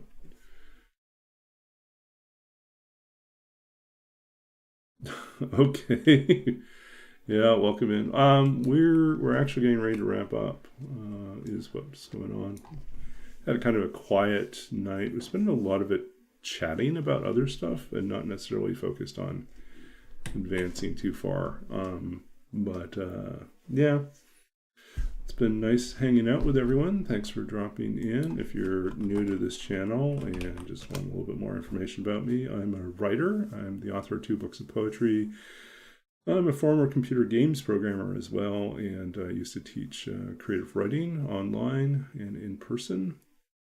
But I'm back in school doing finishing up a master's in library and information science to become an academic librarian. This is on top of previous degrees in computer science, creative writing, and English literature. So, yeah, we talk about all sorts of stuff here. Feel free to follow and check back later. I'll be back online on Thursday, I think it is. Should be no difficulty. I'm back then. Till then, take care. We'll find someone to raid and bring the party over somewhere else. So where should we go?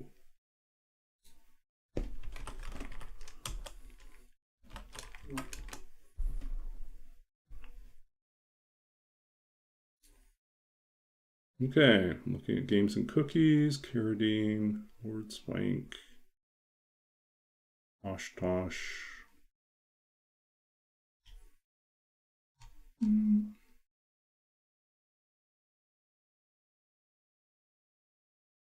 Okay, let's go visit Games and Cookies tonight.